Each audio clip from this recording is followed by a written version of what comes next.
बिंदु त्रिकोण वसुकोण।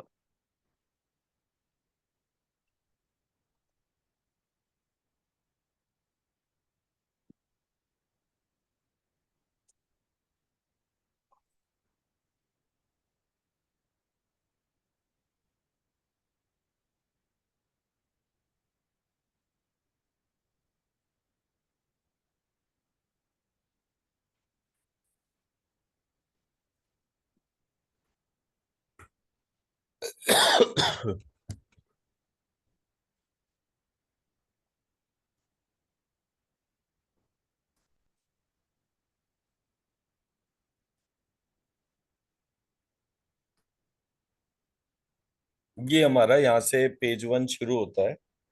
हम्म। As per this page one, हमारे इसमें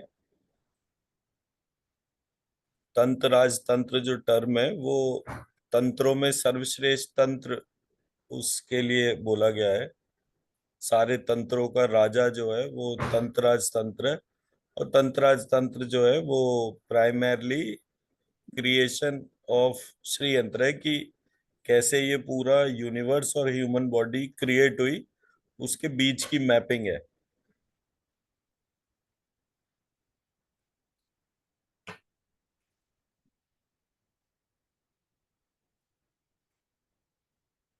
इसमें तीन भाग कहे गए हैं, कादी, हादी और कहादी। और हाँ, यहाँ से कहानी में जो है वो फर्क आना शुरू हो जाता है। एक को कादी, एक सेकंड। आपने जो श्री यंत्र जो डिपिक्ट किया था डॉक्टर डॉक्टर साहब, उसमें सिर्फ एक ही भूपुर है उसमें। क्या चीज? आपने जो अभी तंत्र तंत्र के अंदर जो श्री यंत्र का जो पिक्चर दिखाया था, जी। वो एक भूपुर वाला है।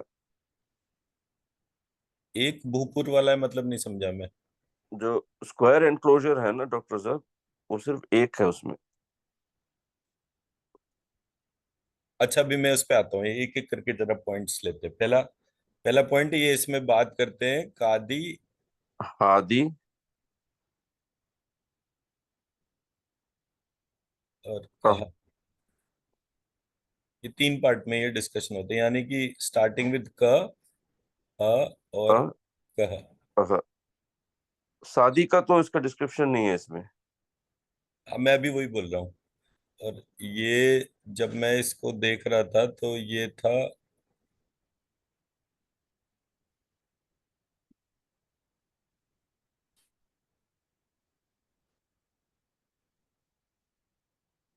एक, दो, तीन। हम्म। ये शादी था जिसमें हम्म। कि शिव और ये शक्ति हम्म। और ये नाद। हम्म। नाद का मतलब को एग्जिस्टेंस था इसके, मतलब जो इसका पार्ट मेरे को समझ में आया था। हम्म। तो हमारे जितने भी मंत्र हम इसमें देख रहे हैं उसमें कादी बेस्ड, हादी बेस्ड और कहादी बेस्ड, तो उसकी वजह से हमारा जो मंत्र सिस्टम आता है उसका चेंज कैसा है मैं वो हाईलाइट करता हूँ जरा। मेरा पहला चेंज आता है, मैं जब मंत्र लिखता हूँ हकल श्रीम, तो ये हा से शुरू हुआ तो इसलिए ये हादी कहलाया। हम्म। इसके बाद बना कह कल श्रीम, तो ये कादी बन गया। कादी हो गया। कह कहल श्रीम, कहादी हो गया। तो ये क जो है इसको कह में कन्वर्ट कर दिया, तो ये कह कहल श्रीम ऐसे हुआ। तो जब मैं इस वाले पोर्शन को चैंट करता हूं तो ह क ल इस प्रकार से चेंज होता है। लेकिन मंत्र जो है उसमें अगर मैं त्वश्री आदि लिखना शुरू करता हूं तो ये फॉर्मेट में भी चेंज आ जाता है। तो फॉर्मेट के चेंज जो हैं उनकी स्टडीज के लिए श्री यंत्र था कि ये कौन से तरीके से ये पूरा पार्ट क्रिएट हुआ, ये इस सब्जेक्ट का मेजर एरिया था जिस पर काम होने के तौर पे था। सो मैंने जब चेंजेस करने शुरू करे थे, तो मैंने कोई भी एक चीज को ये नहीं माना कि ये चीज एक फिक्स्ड है, मैं कोई भी चीज ब्रेक कर सकता हूँ। आई वॉज विद दिस, पर इसमें छोटे छोटे पॉइंट्स थे जो बहुत काम के थे, जैसे कि इसमें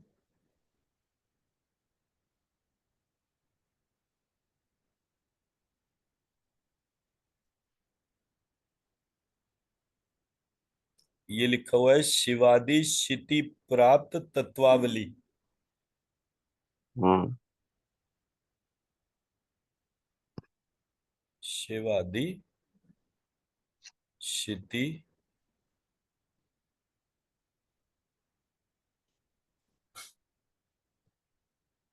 प्राप्त तत्वावली।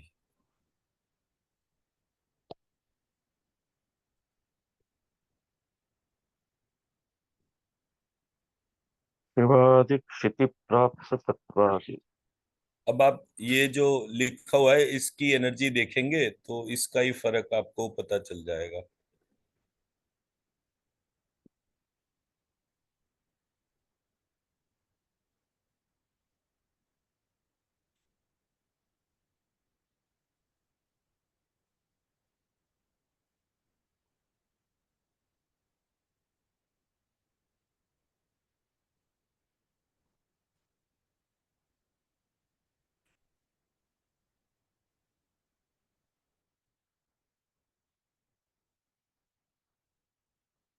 इसको स्कैन करके देखिए।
जी।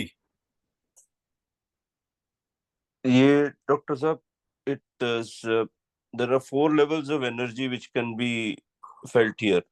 एक है ग्राउंडिंग एनर्जी, हम्म। वो जो ग्राउंडिंग एनर्जी है विच इज वेरी अर्थी एंड नर्चरिंग, जो कि पृथ्वी तत्व को सिग्निफाई करती है। एक है एलिवेटेड अवेयरनेस। हम्म। दूसरा है एक balanced, it keeps you very balanced. Hmm. और एक ट्रांसफॉर्मेशनल है। ठीक है।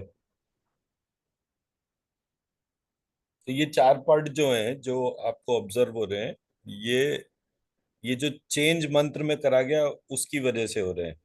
हाँ, करेक्ट। तो जब आप शिवादि क्षिति प्राप्त तत्वाली, तत्वा तत्वावली, इसके चलते हो रहा है ये। तो मेरा जो कहने का ऑब्जेक्ट था वो ये था कि श्लोक का लिटरल मीनिंग ये था कि शिव और शक्ति से समस्त तत्वों का ओरिजिनल पॉइंट बनता है। हम्म। शिव और शक्ति अननोन है, सिर्फ हम्म। मैंने शिव और शक्ति को लिखने के तरीके में चेंज करा, और श और क्ष दोनों के हिसाब से। मतलब हमारे किसी भी एपिक में ये वाला पार्ट नहीं लिखा कि जैसे मैं जिस तरीके से मैं पूरे प्रोसेस में,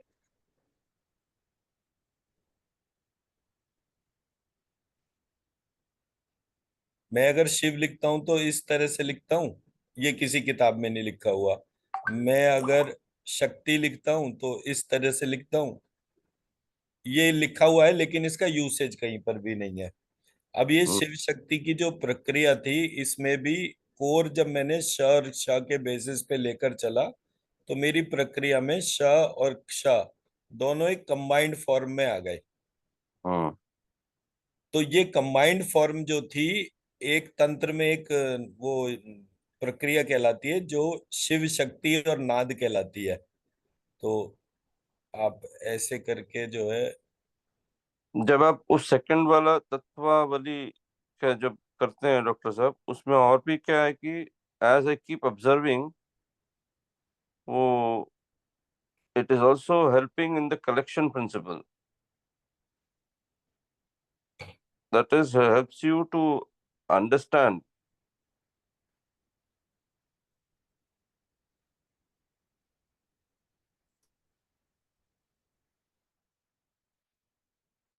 देखिए, मेरा जो ऑब्जेक्टिव है कहने का, वो सिर्फ ये है कि हमने जितनी बार भी ये तंत्राज तंत्र पढ़ा, हमें कुछ एक पार्ट पता चला, बाकी हाथ से छूट गया, नहीं पकड़ पाए। हम्म। जब मैंने ये पूरे पार्ट को देखा तो मुझे पता चला कि जो चीजें जहां से ये पॉइंट ऑफ ओरिजिन है, किसी ने वो पॉइंट ऑफ ओरिजिन में ही फर्क कर दिया, तो मैं कैसे उसको ठीक कर सकता हूँ। अगर किसी ने मंत्र को पूरा, जो तंत्राज तंत्र जो है वो, उसका जो बेस जो है वो लिखा हुआ है किस बेसिस पे, श्रीम ह्रीम क्लीम, इसके बेसिस पे ये पूरा बनता है। तो जब मैं मंत्र में क प्रधान लेकर चलता हूँ या ह प्रधान लेकर चलता हूँ या क प्रधान लेकर चलता हूँ, मैं षटकोण के शाह को तो छोड़ ही रहा हूँ किसी भी स्थिति में। Because उसमें क्या है डॉक्टर साहब, without the union of Shiva and Shakti, the dynamic exploration is not happening at all. So what I am trying to highlight is कि पूरी कहानी जिस पॉइंट से शुरू हो रही है, क से या ह से या क से, उन तीनों में श तो है ही नहीं। तो जब उन तीनों में श नहीं था, तो आई वॉज फोर्स्ड कि भाई, जब मेरी पूरी कहानी श और श से शुरू होती है, तो कहीं ना कहीं मेरी कहानी जो है वो, उसमें कोई दम नहीं है, क्योंकि कहानी तो क से शुरू हो रही है। तो मैंने जब ये पूरे स्ट्रक्चर को देखा, तो मैंने कहा कि मैं लोगों, अब मैं बहुत साल, मतलब मैंने इस तंत्र तंत्र को ईमानदारी से 12 साल से ऊपर का टाइम दिया है। तो मैं जितने भी लोगों को जानता था, उन सब से मैंने पूछा, हम्म। किसी एक को नहीं पता था वो वाला पार्ट। जब किसी को नहीं पता, तो मैं मास्टर हो गया। और ये मेरे साथ हुआ पार्ट कि मैं एक दफे, पर इसलिए डॉक्टर साहब, इसलिए हाइड भी कर दिया होगा, because they did not want a dynamic exploration. They wanted a static concept. Static में क्या होता है कि अगर शिवा स्टैटिक में तो कुछ भी नहीं होता ना। Only when Shiva is dynamic, when only when the Shakti is moving and union with Shiva, creation can happen, no. हमें तो क्रिएशन के हैपनिंग से वंचित कर दिया गया होगा, इसलिए ये वो श और श को हटा ही दिया होगा इन लोगों ने। सर देखिए, ईश्वर जो है वो अपनी मर्जी से छिपता है, अपनी मर्जी से प्रकट होता है। शिवा शिवा तो इतना स्टैटिक था। Only when he decided, stirring होता तभी तो शक्ति की वो शक्ति की उत्पत्ति भी होती है ना। विदाउट शक्ति शिवा इज स्टैटिक ओनली। मेरे गुरुजी सर क्या कहते थे कि बोले, ये जो गंगा जो है, इस गंगा के लिए भगीरथ ने कितने वर्ष तप करा, तब तो ये प्रकट हुई। हम्म। प्रकट होने के बाद में ये शिव की जटाओं में उलझ गई। फिर उस शिव की जटाओं से नीचे पृथ्वी पर आने पे जो है, इसकी टाइमलाइन है। और बोले, जब ये ब्रिटिशर्स इंडिया में थे, तो इन्होंने हरिद्वार में गंगा जी के ऊपर डैम बनाया, और स्केल से उसने नापा कि गंगा जी कितने इंच की है। तो पूरे साधु समाज में इस बात का हड़कंप हो गया कि ये शिव से भी शक्तिशाली है। उन्होंने वो पार्ट करा ही इसलिए था, सो दैट कि वो ये कह सकें कि हम शिव से भी ज्यादा शक्तिशाली हैं, by creating a dam on Ganga. तो मेरे गुरुजी ने बोला कि वो जो गंगा जी की जो मूल पावर थी वो तो पहले ही चली गई, अब उसमें हम्म कुछ भी करो क्या फर्क पड़ता है। हम्म एंड तब मुझे समझ में आया कि मैं जहां जहां जिस भी तरीके से काम कर रहा हूं मंत्रों के ऊपर, वो उसकी मूल पावर जा चुकी। तो मूल पावर थी श और क्ष। हम्म मूल पावर पे कोई भी बात नहीं कर रहा था, जो भी बात हो रही थी वो बाकी चीजों के हिसाब से बात हो रही थी। So there what I realized कि ये पूरी प्रक्रिया जो है,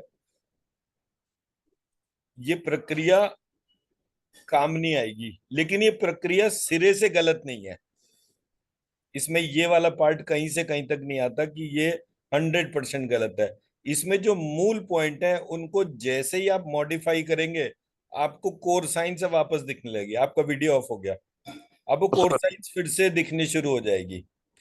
हम्म तो मैं कहीं भी, मतलब इस पूरे स्ट्रक्चरिंग के तौर पे मेरा जो कहने का पार्ट है वो ये है कि आप हर पॉइंट पे क्वेश्चन डाल दीजिए। मैं आपको हर पॉइंट पे आंसर बता सकता हूँ, which is what my finding is.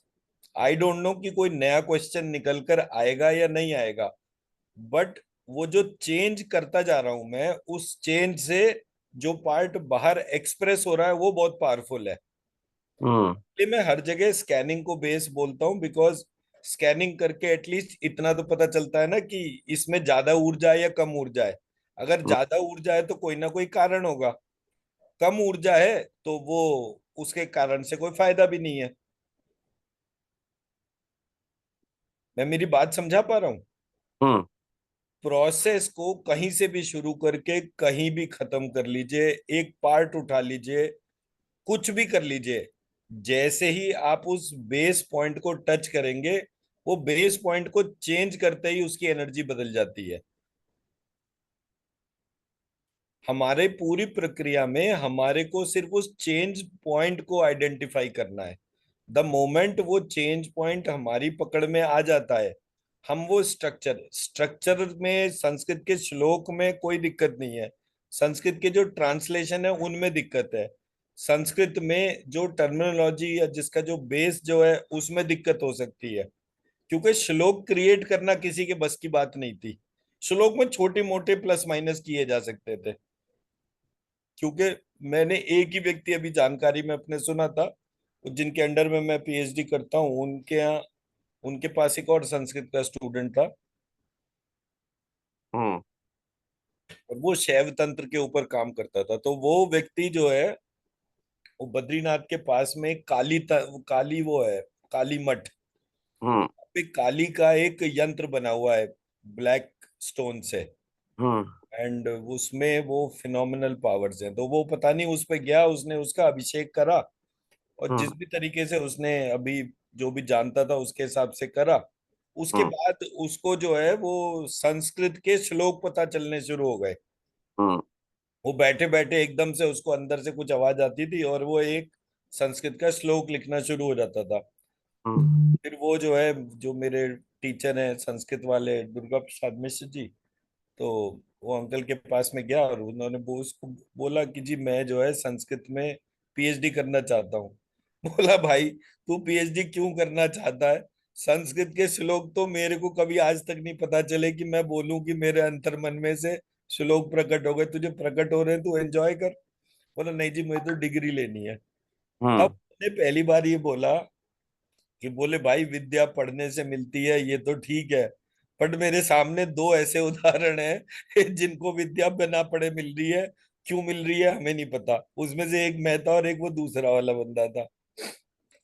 तो तो मेरा मतलब कहने का ये है, प्रक्रिया को आंख बंद करके थोड़ी देर देखेंगे तो वो प्रक्रिया अपने आप ही अपने पार्ट बताना शुरू कर देती है। प्रक्रिया में कहीं कोई चीज की गड़बड़ नहीं है, बट प्रक्रिया में जिस व्यक्ति ने, जब इसका, अब ये भूमिका तो हिंदी में ही लिखी गई है ना, उसने हम्म बीच में संस्कृत के श्लोक डाल के अपनी भूमिका को समझाया है। कादी हादी कहादी जो है वो ठीक है, मैं उसको नहीं मना कर रहा, बट मैं कह रहा हूँ कि इसमें इसके अलावा बहुत सारी चीजें हैं, इसके चेंजेस में बहुत सारी चीजें हैं। हम्म। एक सेकेंड।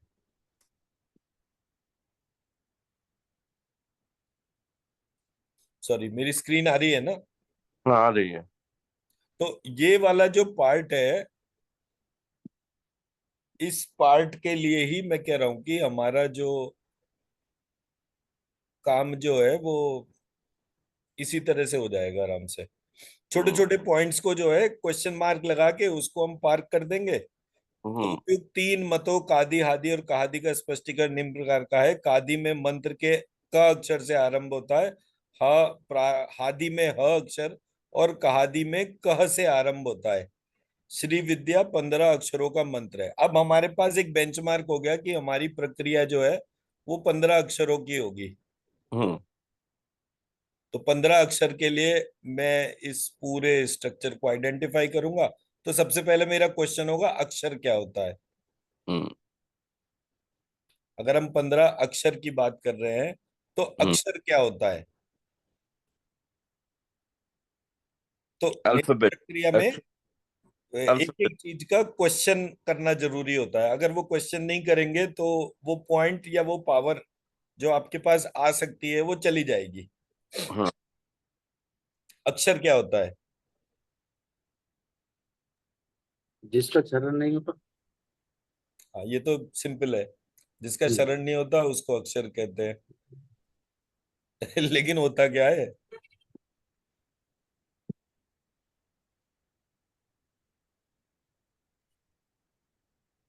जो कि इम्पेरिशेबल है, इटर्नल है। एक ने हिंदी में बोला, एक ने इंग्लिश में बोला, बात में कोई फर्क नहीं है। लेकिन होता लेकिन क्या जो है ये बताइए। विचार विचार विचार।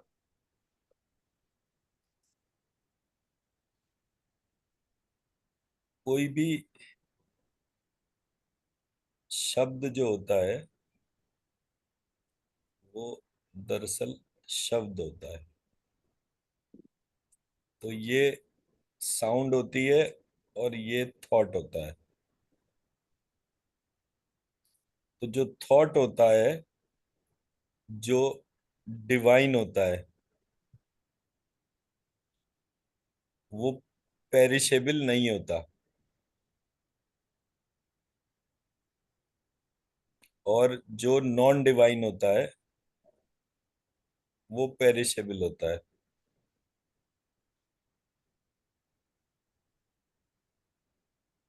शब्द के साथ में या शब्द के साथ में जो दूसरी डोमेन आती है वो अर्थ की आती है। Hmm. What brings meaning. What brings meaning to the word is non perishable.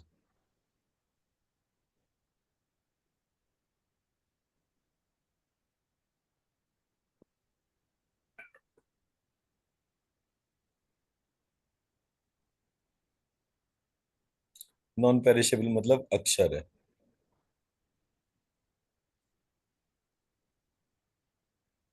और सिर्फ एक ही चीज है जो इस प्रक्रिया में काम करती है, दैट इज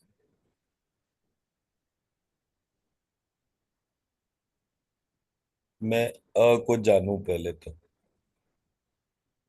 कि ये अक्षर में क्या है जो इसको पेरिशेबल वाली डोमेन में डाल रहा है।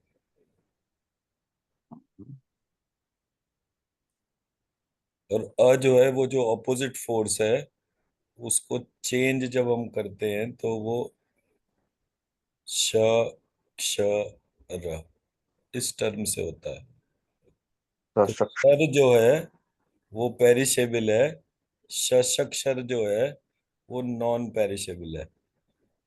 मतलब शिव और शक्ति जब साथ आ गए तो वो नॉन पेरिशेबल हो गए। हम्म। जब तक शक्ति रही, शिव नहीं रहे, तो वो तो मतलब वो कॉम्बिनेशन जो था, that combination actually created eternal truth, वो जो इटर्निटी है। एब्सोल्युटली। तो ये पूरा जो तंत्राज तंत्र है, इसमें उस इटर्नल दो शक्तियों को ध्यान करके ये पूरी प्रक्रिया बन रही है। और वो प्रक्रिया को ही हम इस उसमें प्रोसेस में 36 चैप्टर्स के अंदर ये पूरा स्ट्रक्चर डिजाइंड है, और हर एक स्ट्रक्चर के अंदर 100 श्लोक है। सो इस प्रकार से 3600 श्लोक के अंदर पूरा ये बटा हुआ है।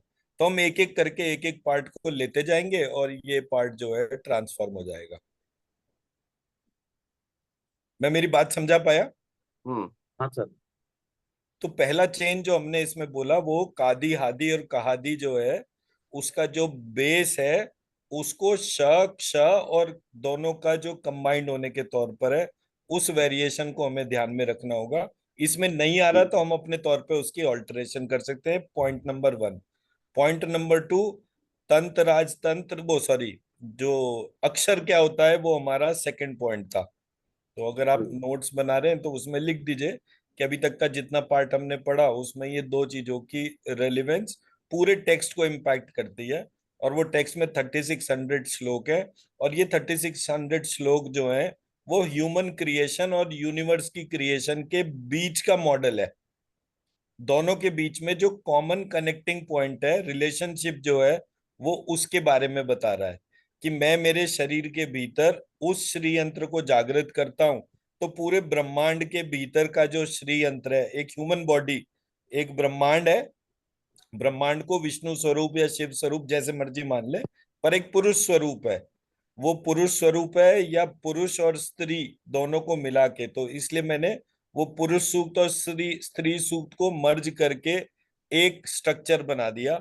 उस एक स्ट्रक्चर के भीतर 9 चक्र हैं, और मेरे भीतर 9 चक्र हैं। मेरे और उसके बीच के 9 चक्रों से जो स्ट्रक्चरिंग हो रही है, जो श्री यंत्र बन रहा है दोनों तरफ, उसके कनेक्शन को ऑब्जर्व करते ही मेरे अंदर वो पावर आ जाती है जो पूरे यूनिवर्स के अंदर है। हाँ। सिर्फ मुझे अपने आप को उस स्ट्रक्चर का पार्ट मानना है और अपने भीतर उस स्ट्रक्चर को आइडेंटिफाई करना है। And that is what is going to make that change in the approach.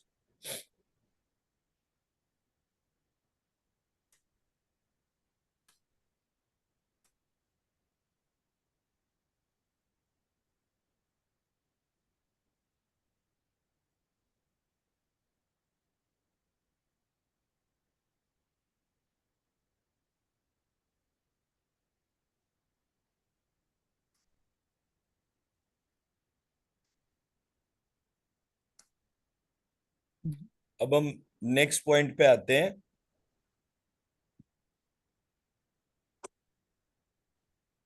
इसमें इन्होंने जो है इसके मेजर जो टेक्स्ट हैं उसके बारे में बोल रखा है। चंद्र ज्ञान, मातृका ज्ञान, सम्मोहन, वामकेशर, बहुरूपाष्टक, प्रस्तार चिंतामणि, मेरु प्रस्तार, सुंदरी हृदय, अलग अलग जो भी एक्सपर्ट्स थे उन्होंने अलग अलग टेक्स्ट को, जो जिसके स्पेशलाइजेशन पार्ट को स्पेशलाइजेशन का बेसिस बनाकर उन्होंने बहुत सारी चीजें लिखी, जिसमें कि योगिनी हृदय 3 चीजों को मिलाकर जो है वो उसके तौर पे। तो ये बेसिकली जर्नी के बारे में बात कर रहे हैं कि श्री यंत्र की जो जर्नी थी उसमें कौन कौन से लोगों ने किस इस पार्ट के ऊपर जो है उसको डेवलप करा।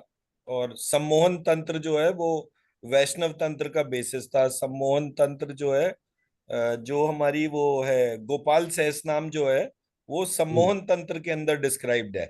आपने गोपाल सहस्त्रनाम पढ़ा होगा ना? हम्म। तो गोपाल सहस्त्रनाम जो है वो सम्मोहन तंत्र पे बेस्ड है, और सम्मोहन तंत्र वैष्णव तंत्र है। और वो भी उसका भी बेसिस ये श्री यंत्री की प्रक्रिया ही है जो कि यहाँ पर ये डिस्क्राइब्ड है। तो हर एक व्यक्ति का जो देखने का तरीका है वो एक डिफरेंट एस्पेक्ट है, और वो डिफरेंस हाईलाइट करने का ऑब्जेक्टिव किसी का भी जो हो सकता है वो उसकी नॉलेज और नॉलेज के प्रति उसकी जो अंडरस्टैंडिंग है वो है। अब अगर मैं इसको लेकर चलूं कि ये सबकी नॉलेज, तो आसान तरीका ये है कि वो व्यक्ति, उसके अंदर एक आत्मा थी, उस आत्मा ने उसको एक एक्सपोजर दिया और उसने एक ग्रंथ लिख दिया। अब उसकी जर्नी चल रही है, वो तब भी नहीं मरा था और आज भी नहीं मरा। वो एक आत्मा के जैसा था, वो बार बार जन्म लेता था और इसी सब्जेक्ट के ऊपर काम करता जाता था। मैं भी उस टाइम पर एग्जिस्ट करता था जब ये जिन लोगों के बारे में लिखा गया, आज से 1000, 2000, 5000 साल पहले, और आप लोग भी एग्जिस्ट करते थे। और हम सब हम्म, लोग जो है constantly as a soul, as a आत्मा सब्जेक्ट हम्म, पढ़ते थे, फिर अपने बाकी वर्ल्डली एक्टिविटीज में इन्वॉल्व होते थे और मर जाते थे, फिर पैदा होते थे, फिर मर जाते थे। लेकिन हम्म, हमारा इस सब्जेक्ट के प्रति जो आकर्षण था वो खत्म नहीं हुआ। और हम आज भी फिर से जो है कनेक्ट हुए। हो सकता है लास्ट लाइफ में आप टीचर होते, मैं सुन रहा होता, या वाइसी वर्सा, मतलब शुक्ला जी टीचर होते, हम दोनों सुन रहे होते। बट हम तीनों जने इससे पहले भी इस सब्जेक्ट पे मल्टीपल डिस्कशन कर चुके, और अपने अपने पॉइंट के जो भी एस्पेक्ट बताने समझाने का होता है वो हमारी लाइफ टाइम जर्नी के तौर पर होता है। सो ऐसे करके ये इसको टेक्स्ट को आप लेकर चलेंगे कि फलानी हम्म, बुक के अंदर जो कुछ भी लिखा हुआ है वो उस टाइम के हिसाब से जो भी सिचुएशन थी, वो उस व्यक्ति या उस सिस्टम का एक्सपोजर था। तब आपको जो है वो सब्जेक्ट वाइज जो है वो इसमें क्लैरिटी रहेगी। लेकिन पूरा शैव वैष्णव जो कुछ भी प्रक्रियाएं हैं वो श्री यंत्र पर ही आधारित थी, ये इसमें ये मेजरली बोलता है। बहु रूपाष्टक में ब्राह्मी आदि सप्त मातृकाओं के 7 खंड है। अब ये जो यहाँ पर ब्राह्मी आदि और मातृकाओं के तौर पे कर रहा था, which was hmm, my basis, जब मैंने ये बोला कि अड़िमा लघिमा जो है वो अ आ इ ई का बेसिस है। मैंने एक दफे हम्म, बोला था ना कि मैं उसको हाँ, चेक करके बताऊंगा कि वो हमारी अष्ट सिद्धि और वो जो था उसकी प्रक्रिया जो थी वो इसी एस्पेक्ट से निकलती थी, जिसमें कि मैंने इसको अ आ इ ई उ ऊ रि रि लिरी लिरी। लिरी लिरी ए ऐ ओ औ औ, अंग, आ, अंग अः, ऐसे करके ये 8 पार्ट में बांटा था। ये जो 8 पार्ट थे इसमें हर पार्ट को, एक को अणिमा, एक को लघिमा, एक को महिमा, ऐसे करके कहा गया। और इसके पैरेलल जो है वो ब्राह्मी, माहेश्वरी, कौमारी, वैष्णवी, वाराही, वैष्णवी, ऐद्री, कौमारी। सो ऐसे करके वो देवियों के अ- नाम है। और अष्टम। ये 8 देवियां हैं जिनका यहाँ पर डिस्क्रिप्शन दे रखा है। तो ये जो 8 जो थे वो थी ब्राह्मी, माहेश्वरी, वैष्णवी, कौमारी, 4 तो ये हो गए। और बाकी 4 थे, एक कौबेरी था इसमें, ऐन्द्री, ऐन्द्री है नारसिम्ही। ऐन्द्री, नारसिंगी और वाराही। वाराही। तो ऐसे करके इसमें 8 देवी इधर और उधर 8 प्रकार की सिद्धि, और 8 × 8 करके हमारे पास 64 सिद्धि आ जाती है। तो 64 सिद्धि में हमारे को सिर्फ आइडेंटिफाई करना है ब्राह्मी को, और अ को, तो हमारे भीतर जो है ब्राह्मी की अणिमा सिद्धि आ जाती है। ये इसका थ्योरेटिकल स्ट्रक्चर हो गया। तो जैसे जैसे हम एक प्रक्रिया को आइडेंटिफाई करते जाएंगे, उस शक्ति से रिलेटेड जो कॉन्सेप्ट है उसकी स्ट्रक्चरिंग हमारे भीतर जागृत हो जाती है। तो क्योंकि आप मैनिफेस्ट करते हैं, तो मैनिफेस्ट करने के लिए आप ये बोल सकते हैं कि मेरे को जो है ये पूरा स्ट्रक्चर जो है वो सिरे से समझ में आ जाए, ये कैसे है, ताकि मैं आने वाली जनरेशन को ये 64 सिद्धियां सब बता समझा सकूं। ये वाली प्रक्रिया मेरे भीतर जागृत हो जाए, तो आप ये इससे चौ- कोरिलेट कर सकते हैं। ये 64 सिद्धियां ही 64 योगिनीज हो गई। हाँ सर, मतलब अब क्या है कि ये अजम्पशन सिस्टम मैंने नहीं रखा कभी। हाँ। मैं जो पॉइंट बताना चाह रहा हूँ वो सिर्फ ये है, मैं पूरे टेक्स्ट को एज इट इज लेकर चलता हूँ विद द एजम्पशन कि मुझे कुछ नहीं आता। क्योंकि जैसे ही मैं कोई चीज अज्यूम करूंगा, मैं उस जगह का जो मीनिंग होगा वो मेरी हाथ की पकड़ से बाहर चला जाएगा। Hmm. Knowledge itself is a barrier. Hmm. क्योंकि मुझे जब तक ये पता है कि मुझे इस बात का ज्ञान है, तब तक वो जो छोटी छोटी चीजें हैं मैं उसको नहीं पकड़ पाऊंगा। जबकि मैंने तो एक बड़ी छोटी सी लाइन से लेकर चला था, और मैंने जब ये किताब पढ़ी थी पहली बार तो मुझे संस्कृत का एबीसीडी भी नहीं आता था। हम्म। तो आज तो मैं संस्कृत के 100 नियमों को नेगेट कर चुका कि ये गलत है वो गलत है।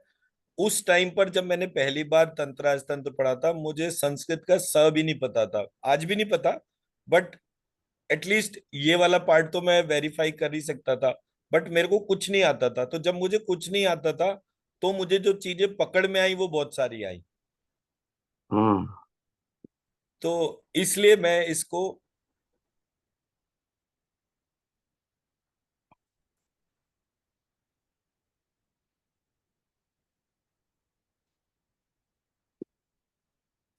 तो ये हमारा वैसे भी, ये तो प्रीफेस की तौर पे बोल रहा है ना, तो अभी इसमें बहुत सारी चीजें आएंगी। बट ये प्रीफेस जो है हमारे को क्या क्या चीजें दे रहा है, उस पार्ट को इसमें लेकर चलेंगे। ये- आगे इसने बोला है, कादी तंत्र में विस्तृत विवरण के साथ पूजा विधान में शक्ति के विविध रूपों की पूजा का विधान रहता है। 3 प्रकार का पूजन होता है, स्थूल, सूक्ष्म और परापूजन।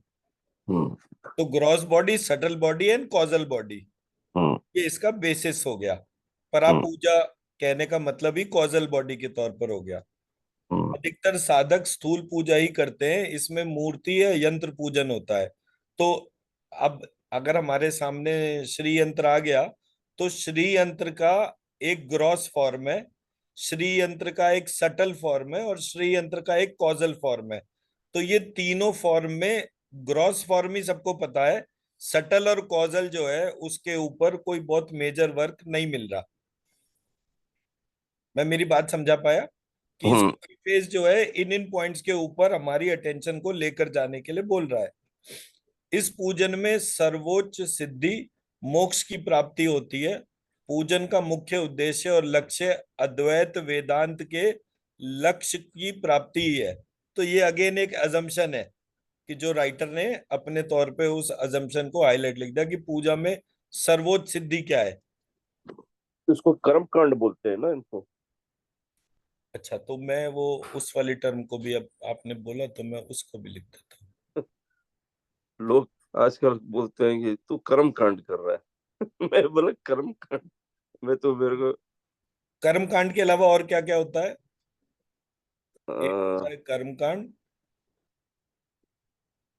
दूसरा ए, कौन सा होता है? मेरे को याद करने दीजिए कौन कौन सा कांड होता है, कितना कांड ज्ञान होता कांड। एक एक ना बेंचमार्क मान लीजिए, ऑब्जेक्ट, प्रॉपर्टी, एक्शन, रिलेशनशिप। तो प्रॉपर्टी जो है वो गुण हो गए। है। टर्मिनोलॉजीज जितनी भी रहेंगी वो ऐसे ही मूव करेंगी। एक्शन हो गया कर्म, हम्म रिलेशनशिप हो गया ज्ञान। तो हम्म ज्ञान और विज्ञान का कांड हो गया एक, एक कर्म कांड हो गया, विच इज क्या क्या एक्शंस हो रहे हैं उसके तौर पे। हम्म और गुण कांड हो गया, उसमें ऑब्जेक्ट, तो ऑब्जेक्ट और प्रॉपर्टी को मिलाकर वो गुण कांड बनता है। तो ये हमारे बेसिस हो गए। आप जितनी बार भी ध्यान करेंगे आपको यही 4 मिलेंगे और पांचवा भी नहीं मिलेगा।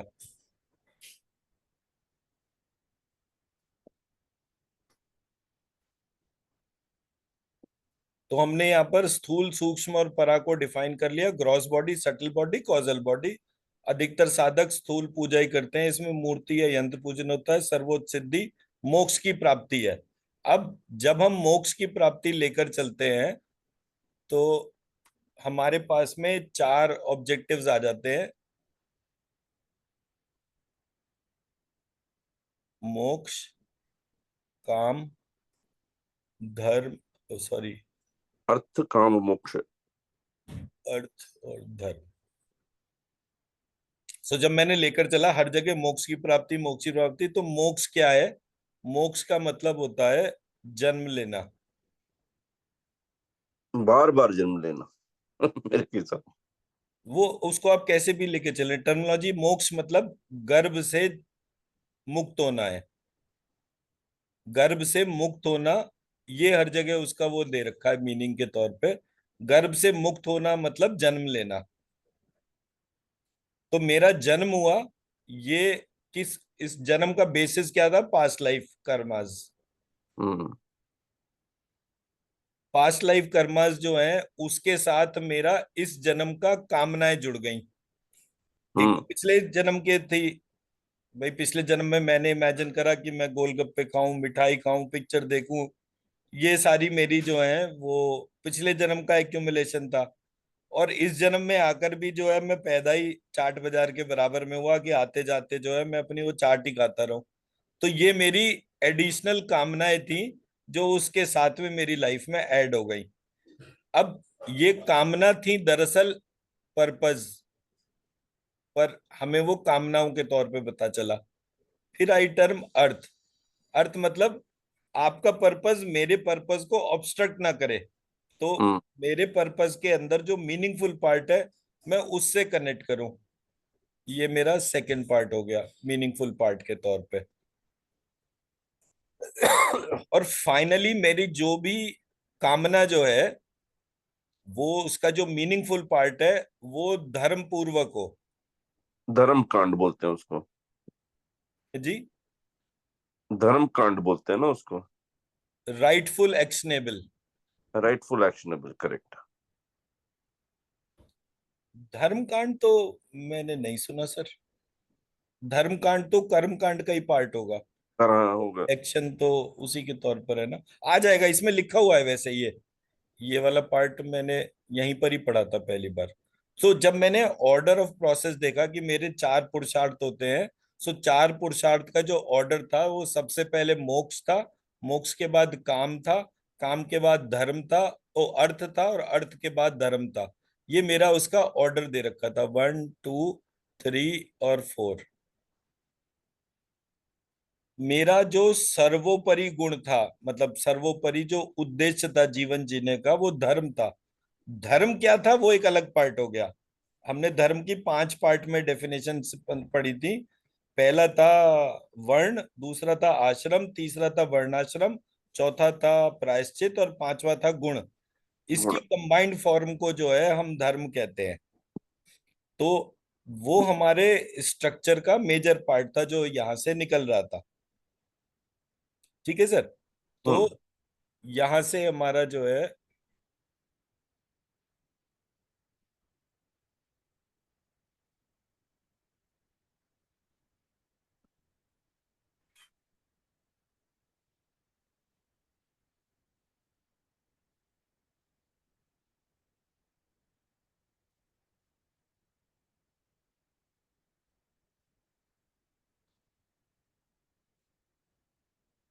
श्री ललिता महात्रिपुर सुंदरी की पूजा में 3 प्रकार का व्यवहार है। स्थूल में रूप है, सूक्ष्म में यंत्र एवं मंत्र है, और परा पूजन में भावना प्रधान पूजा होती है।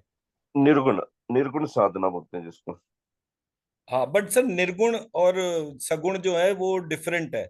निर्गुण में वो डोमेन ही एग्जिस्ट नहीं कर रही है। हाँ। मतलब आप कौन से बेसिस पे निर्गुण डिफाइन करेंगे जब आपको गुण नहीं पता। गुण हम्म के बियॉन्ड जाना निर्गुण वाला, कि जब गुण ही क्रिएट नहीं हुआ तो आप जानेंगे कैसे। तो वहां पर अननोन डिवाइन के लिए आपने एक अजम्पशन छोड़ दिया। मतलब मैं इसको कैसे बोलूंगा। मेरे पास में जो है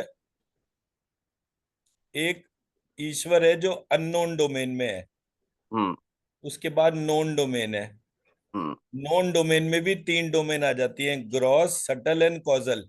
पजल। कॉजल का भी एक पार्ट जो है, मतलब कि कॉजल है, इसीलिए वो अननोन है। हम्म जहां पर मुझे कोई भी चीज नहीं पता चल रही वो कॉजल डोमेन में चला गया। उस कॉजल के अंदर मैंने एक एलिमेंट ऐसा छोड़ दिया जो अननोन डोमेन है। और मैंने हम्म कहा बाकी सारा कुछ जो है वो हम constant life after life, journey after journey, हम उसको जानने के हिसाब से रहते हैं।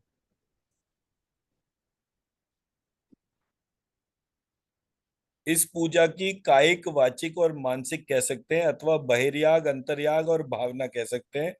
तंत्राज तंत्र के अनुसार गुरु के द्वारा क्रम से बाह्य पूजा, अंतर्याग और अंतर्भावना द्वारा परम लक्ष्य तक पहुंचा जा सकता है। गुरु और विमर्शमयी सबका कारण आद्या शक्ति है। इसमें कोई भेद नहीं माना जाता है। शरीर के नव द्वारों में गुरु का स्थान है। तो यहां से 9 द्वार और 9 चक्रास का बेसिस स्टार्ट हुआ था मेरे लिए। हम्म। मतलब मैं किताब का पहला पेज पढ़ रहा हूँ और मेरे दिमाग में किसी ने वो 9 द्वार या 9 चक्रा एम्बेड कर दिए। अब मैं किताब पढ़ता जा रहा हूँ तो मैं इसी तरीके से, इसी प्रोसेस से पढ़ता जा रहा हूँ। साधक का शरीर श्री यंत्राकार माना गया है।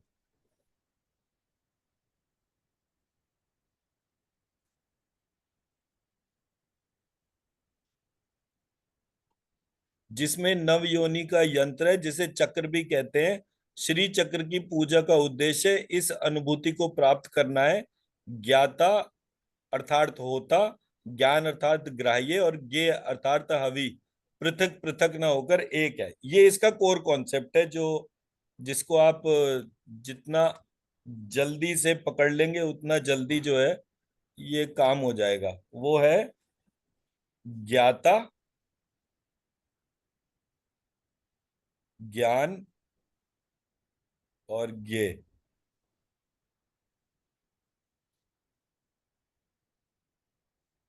ज्ञाता मतलब जो जानने जाता है, यानी मैं और आप जो हो गए, हम वो ज्ञाता के तौर पर हो गए। ज्ञाता कौन है? श्री यंत्र।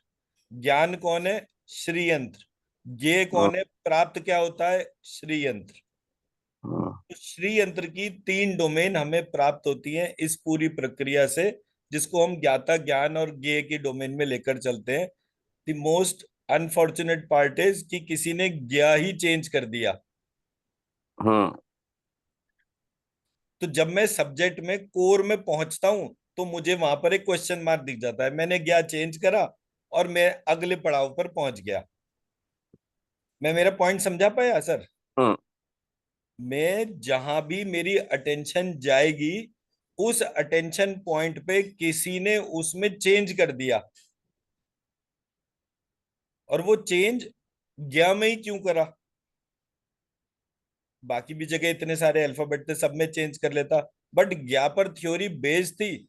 तो इस कारण से वो ज्ञा जो है वो वहां से हटा दिया गया। बिकॉज कोई नहीं चाहता था कि you know the things, basically knowledge, sir, knowledge को। श्री यंत्र को जानने के बाद आप पूरी यूनिवर्स को अपने पीछे लगा सकते हैं। हाँ, तो आपके अंदर एक यूनिवर्स जितनी पावर एग्जिस्ट करती है, आप हर जगह उसको कोरिलेट कर सकते हैं। तो जामवंत ने हनुमान को क्या बताया कि वो उसके 9 चक्रों के अंदर जो एक कोर चक्र है उससे कनेक्ट करे, और वो विराट स्वरूप ले सकता है, अड़िमा लगिमा सिद्धि कर सकता है, सब कुछ कर सकता है वो। तो हाँ, जैसे ही वो उसको थ्योरी पॉइंट समझ में आया, ही बिकेम फिनोमिनली डिवाइन। तो ना पता चले इसलिए स्ट्रक्चर को ही ऑब्स्ट्रक्ट कर दो, ऐसे करके वो पार्ट था। खैर, अभी आगे चलते। तो इस ग्रंथ के अध्याय 35 में साधना एवं श्री चक्र के नव चक्रों का विवरण सहित विधान वर्णित है। इसका नाम वासना पटल है। त्रिपुरा तापनी उपनिषद में कायिक एवं वाचिक उपासना का विधान है। भावना उपनिषद में भावना और मानस कर्म का विधान है। भावना उपनिषद में तंत्रराज तंत्र के वासना पटल का संक्षिप्त विवरण है। भावना उपनिषद में इस तंत्राज तंत्र के वासना पटल का संक्षिप्त संक्षिप्त विवरण है। इस उपनिषद का प्रारंभ श्री गुरु सर्व कारण भूता शक्ति और अंत भावना परो जीवन मुक्तो भवती से हुआ है। तो अभी हम इसी को लिख लेते हैं, हाथ के हाथ। अभी इसका दूध का दूध, पानी का पानी हो जाता है। मैंने लिखा, एक सेकंड। श्री यंत्र का जो स्टार्टिंग पॉइंट है वो है श्री, फिर गुरु,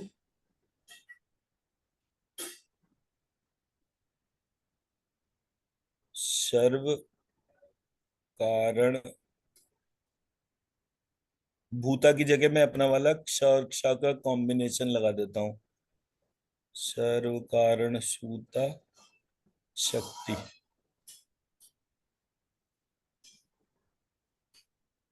इसको भी ऐसे कर दूं तो और ज्यादा अच्छा हो जाएगा, शक्ति।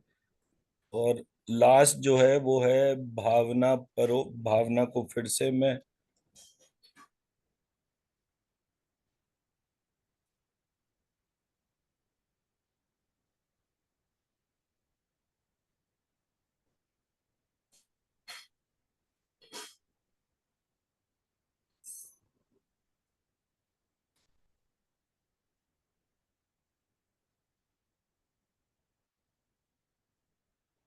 श्रावण पशे।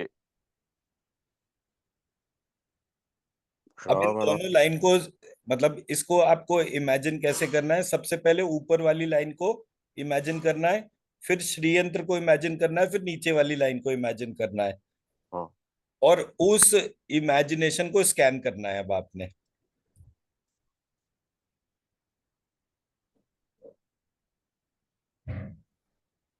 जीवन मुक्तो। जीवन मुक्तो शवती, ओके। भवती की बजाय शवती।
निखिल, ये श्लोका के अंदर from the root chakra to the Sahasrara बंध जी। There is a vibrational frequency, because इसमें क्या है कि आपने the concept of guru is there, which is the guiding force.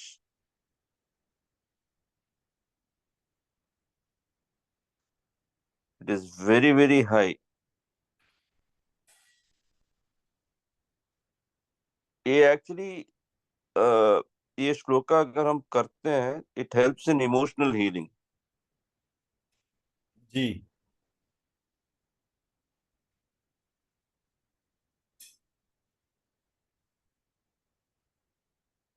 मतलब मेरा जो कहने का पार्ट है वो सिर्फ ये है कि ये दोनों श्लोक और श्री यंत्र को, आप जो भी श्री यंत्र को जिसको भी मानते हैं, एक जो इमेज आपने शेयर करी है मुझे लिंक लिंक शेयर कर दीजिएगा उसका। और दूसरा पार्ट ये है कि ये तीनों को जो है ना आप अपने भीतर डाल लीजिए कि please help me to understand this entire logic, logic of Shri Yantra. तो यहाँ पर इन्होंने क्योंकि डिफाइन कर रखा है कि ये स्टार्टिंग पॉइंट है, ये एंड है, और इसके बीच में पूरा श्री यंत्र का क्रिएशन जर्नी है। तो it will be easier to understand, जो भी हमारे भीतर के रिडल्स हैं उसको सॉल्व करने में आसानी हो जाती है।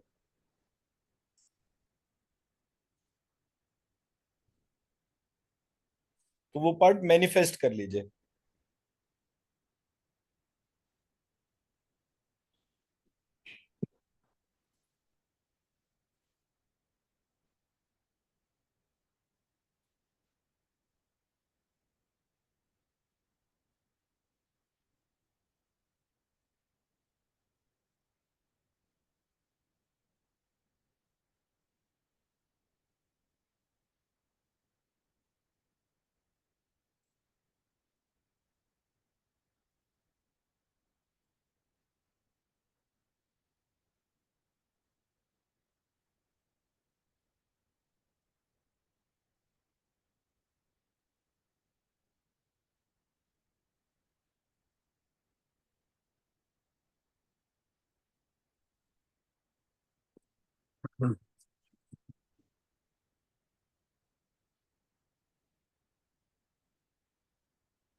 जी सर।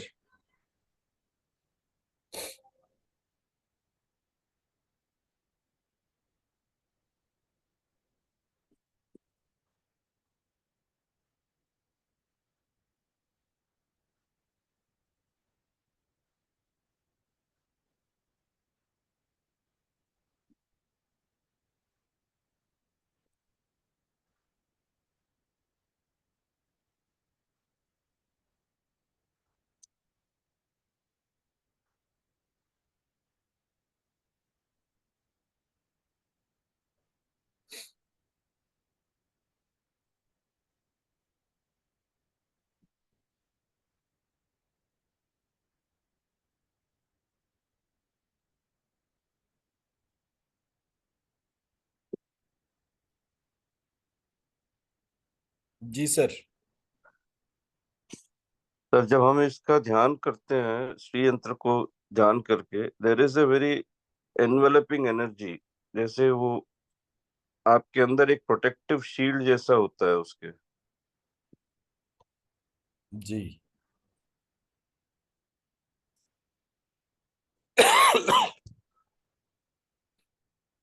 तो ये आगे ये बोल रहा है, श्री यंत्र मानव शरीर का प्रतिनिधित्व करता है। ये अखिल विश्व में मनुष्य के साथ शिव शक्ति अर्थात आत्मा का प्रतिनिधित्व करता है। हम्म। यह श्री देवी का प्रतीक है। यह उसका अपना स्वरूप है। वह विश्व के रूप में विश्वात्मा है। इस बिंदु पर योगिनी हृदय नित्य षोडशी कारणव और भावना उपनिषद का मत एक ही है। तो अब जब हम श्रीदेवी को विश्वात्मा के रूप में ऑब्जर्व कर रहे हैं, तो ये एक स्ट्रक्चर अलग तरीके का बन जाता है।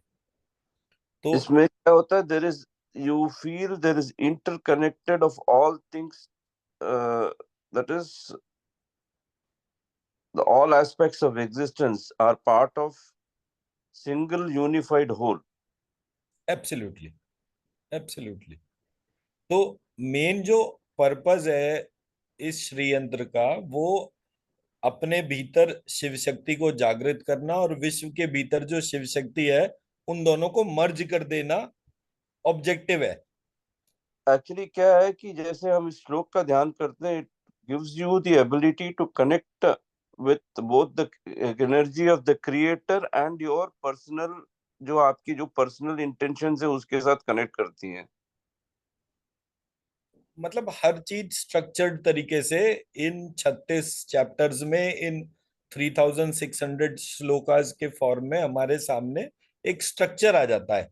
देखिए इंपॉर्टेंट पार्ट क्या है पूरे प्रोसेस में ना, हम एक स्ट्रक्चर को अपने साथ में कनेक्ट कर लें।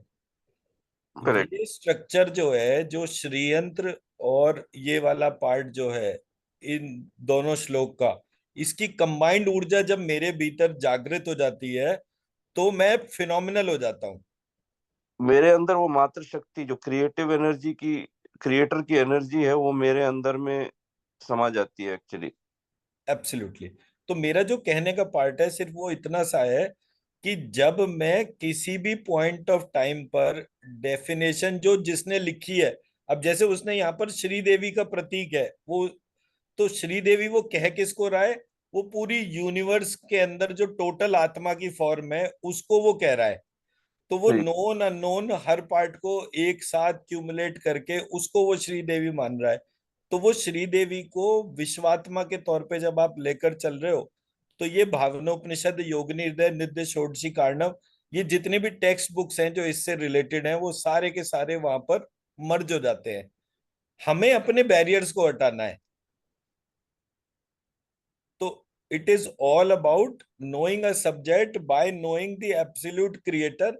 उस क्रिएटर को आप मैस्कुलाइन मानिए, फेमिनाइन मानिए या बोथ मानिए।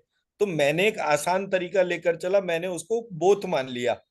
तो हम्म। मेरा श्री या मेरी भावना या मेरा कारण, हर जगह आप देखेंगे उसमें जो है वो क्षत्रिय वाला क्ष और षटकोण का ष मर्ज करके मैंने लिख दिया। क्योंकि मुझे नहीं पता ना कि पूरी यूनिवर्स का जो क्रिएटर है वो सिर्फ मैस्कुलाइन है या सिर्फ फेमिनाइन है या दोनों कंबाइंड फॉर्म में है। मुझे तो नहीं पता ना ये। हम्म। तो जब मुझे पता ही नहीं है तो मैं अपना दिमाग ही क्यों लगाऊं, उनको दोनों को एक साथ एक में ही मान लेता हूँ। और मेरे लिए तो आसान है ना, जब मैं दोनों को एक साथ देखता हूं तो मेरे दिमाग में पहले से ही इस बात की क्लोनिंग हुई हुई है ना कि मुझे डिवाइन जो है वो पेरेंट्स के जैसा दिख रहा है। सिंगल मदर पेरेंट हमारे यहाँ नहीं होती है ना। नहीं। तो वो जीसस क्राइस्ट के तौर पर होती है, जहाँ सिंगल मदर पेरेंट के तौर पर दे रखा है। वो बोथ वाला कॉन्सेप्ट नहीं है। मेरे यहाँ तो बोथ हमेशा हर जगह वही साथ साथ है। तो जब भी मुझे देखना है तो मुझे वो पेरेंट्स के जैसा दिखे, वो किसी और तरह से ना दिखे। यही मेरी पार्ट को मैं लेकर चलूंगा। तो मतलब जितना मुझे पार्ट पता है वो उसमें बहुत सारी चीजें जो हैं वो डिफरेंशिएटिंग एनर्जीज के तौर पे सामने आ जाएंगी। बट ये मुझे आपने जो श्री यंत्र का इमेज बोला है वो शेयर कर दीजिएगा अगर उसका कोई लिंक है तो। वो एक्चुअली मेरे को एक किसी दोस्त ने भेजा था, तो मैंने वो एक आर्टिकल के तौर पे वो भेजा था, तो मैं उसको बहुत खोजा, लेकिन वो वैसे वाला श्री यंत्र मिला ही नहीं मेरे को। तो ये वाला ये इमेज है, तो ये इमेज मुझे उसकी फॉर्मेट में देख लीजिएगा, नहीं तो हाँ मुझे इमेज शेयर कर दीजिए, मैं इसका रेजोल्यूशन तो चेंज कर ही लूंगा ना। ठीक है, मैं अब मेरे को जो इमेज आया था मैंने वैसे ही फॉरवर्ड कर दिया था आपको। बस तो बिकॉज ठीक है, मैं इसको मैं चेंज कर लूंगा। बिकॉज वो क्या है, वो जो वो श्लोका द बिंदु त्रिकोण वसुकोण, तो मेरे को वो लगा कि वो was very relating to that kind of Shri Yantra basically, because originally वो तीन एनक्लोजर तो था ही नहीं, एक्चुअली एक ही एनक्लोजर था जिसके अंदर में वो पूरा भूपुर में वो सारा जितना आपने बोला था अष्टमातृका अष्ट सिद्धि, वो पूरा उसी के अंदर में उन्होंने बताया था। मैं वो उसको खोजता हूँ एक्चुअली, वो आर्टिकल किधर है मैं देखता हूँ मेरे पास।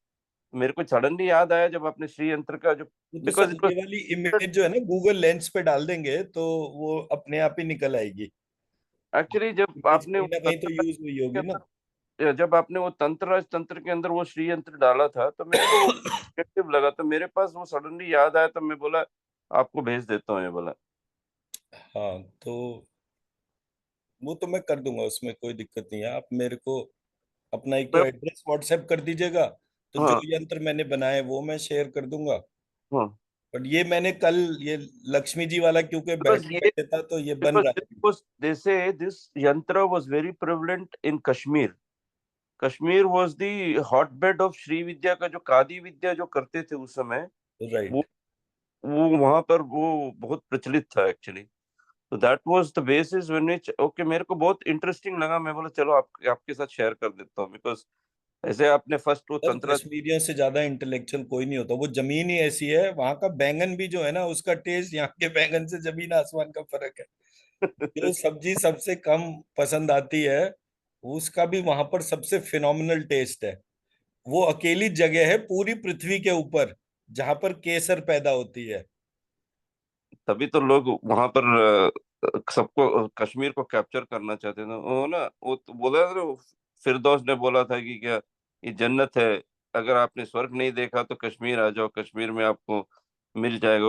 एक उर्दू में पढ़ा था, हमीनस तमीनस तमीनस, मैं बचपन में पढ़ा था बोला, एक्चुअली स्कूल में किसी ने बोला था कि ये वो, नहीं वो बड़ा फिनोमिनल है, मैं तो रहा हूँ कश्मीर में 1 साल, हम्म। मतलब अलग अलग स्टिंट्स में 3 बार गया हूँ।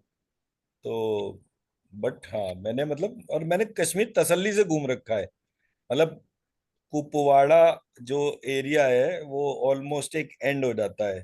तो मैं कुपवाड़ा से और जो काजी कुंड है जहाँ से एंट्री होती है, मतलब वो पूरा area, Baramulla Sopore you name a place, और वो मैंने अकेले खुद ड्राइव करके ही घूमा फिरा। My brother in law used to work in the Indian air force, no, commanding तो ऑफिसर। फौजियों को वो एक्सेस नहीं मिलती ना, हाँ फौजी जब जाते हैं एक अलग तरीके से जाते हैं, मैं तो बट वो जाता सिविलियन था, के जैसे गया था। वो जाता था वो एक्चुअली, वो बहुत इंटीरियर ऑफ कश्मीर सब घूम के आया है। Even when the hotbed of terrorism was there, वो मस्त से जाके आता था। हाँ मतलब मेरे को भी वहां पे 2005 I was there, 2005 2006 I was there, 2006 में मैं वहां से वापस आया था। तो 1 साल मैं बहुत तसल्ली से रहा। मतलब आज आप जो कुछ भी मेरा फॉर्मेट देख रहे हो, मैं कल बोला था वो जावेद वाली जो कहानी थी, हाँ हाँ, आज तक जो कुछ भी पढ़ा वो उस जावेद की वजह से ही पढ़ा। और फिर मैंने वो चैप्टर कभी बंद ही नहीं करा, मैंने कहा कल को कोई नया जावेद आए मेरी लाइफ में तो इससे बेटर ये है कि मैं पढ़ता ही रहूं। तो तो बट यस, अभी ये अभी बहुत जो मिराकुलस है। अभी वो लक्ष्मी यंत्र में आप ये वाला मंत्र चेंज करेंगे क्या, वो बैठने वाली लक्ष्मी का? हाँ मैं वो चेंज करूंगा अभी, मैं इसीलिए तो कह रहा था मैं भेज दूंगा आपको, बट मैं नो, पहले चेंज करवा दूंगा, आज थोड़ी देर में हो जाएगा। स्टैंडिंग लक्ष्मी डजंट स्टे, स्थिर नहीं होती है लक्ष्मी, ये बैठी। लक्ष्मी नहीं है जी, ये महालक्ष्मी है ये खड़ी बैठी इसका फर्क है। बट मैंने वो स्टैंडिंग, चेंज कर दिया, I have shared that part. Actually standing Lakshmi का ये क्या है, सिंबलिज्म क्या है? It is dynamic. Sitting Lakshmi actually घर में लक्ष्मी को बिठाते हैं, लक्ष्मी को खड़ा नहीं करते हैं, महालक्ष्मी को बिठाते हैं एक्चुअली सर घर में। उन्होंने बोल दिया ना, ये जो मैंने चेंज करा है, इस चेंज को देखे ना ग्रुप के अंदर, तो उसमें हाँ लिखा हुआ है कि हाँ अब वो बैठी हुई दिख रही है उनको। तो मेरा हाँ, काम तो हो ही गया ना, मतलब जो चेंज मैंने डाला है उसमें, दैट एक्चुअली, तो मैं वो चेंज जो है वो यंत्र पे इनकॉर्पोरेट करा दूंगा, वो कोई दिक्कत नहीं है। बट एनर्जी तो बहुत दोनों में अगर आप जैसे भी करोगे वो एनर्जी तो सेम फिनोमिनल है, बट ओनली थिंग इज एक डायनामिक है एक स्टैटिक है, दैट्स इट।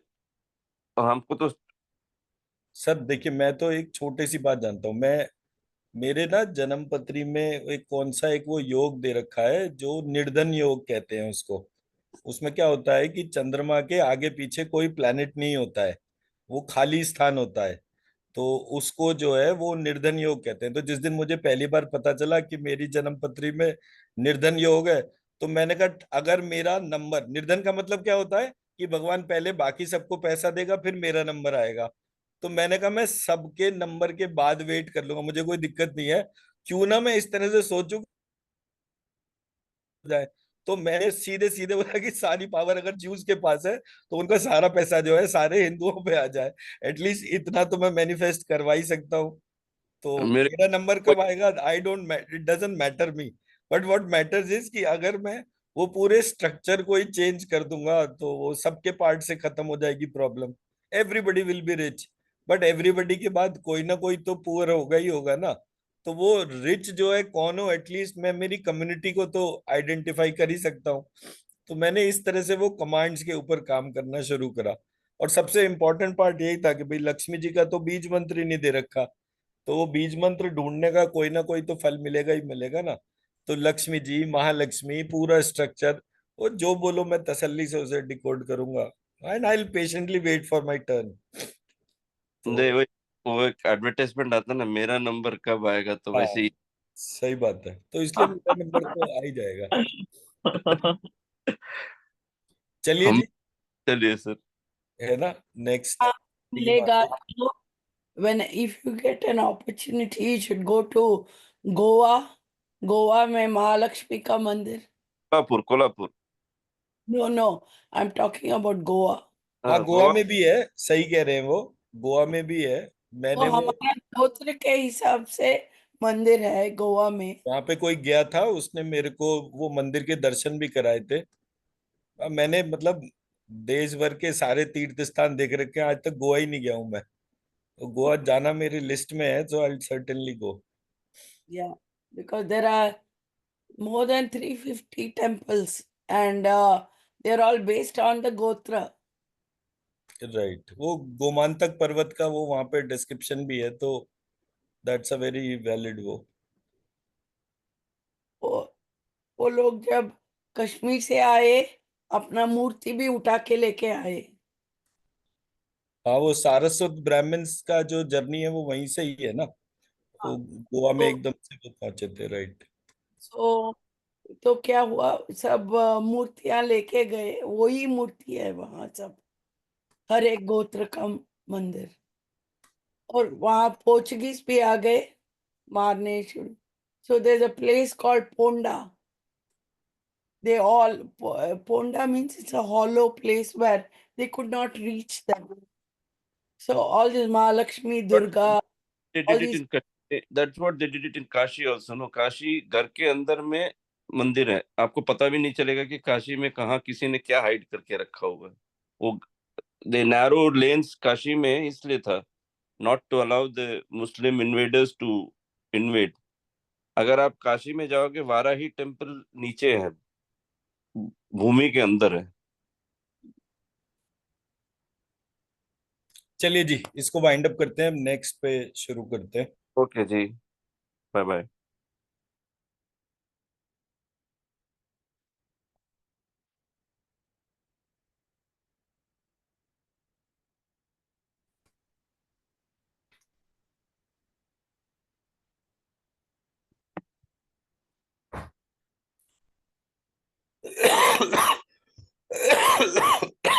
तो अब हम यहाँ पर अपना जो 9 चक्रास का जो हमने कल पार्ट करा था, उसी पार्ट को,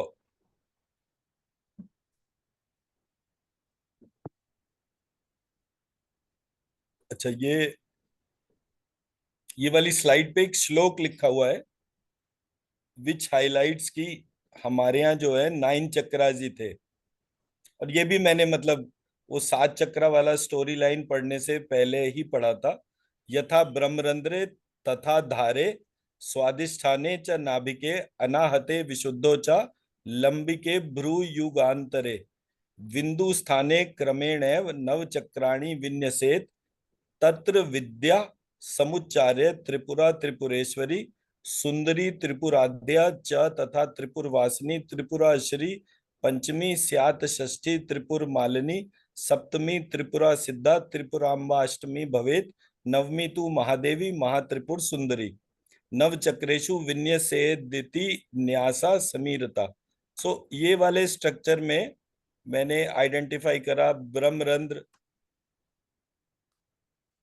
तो ये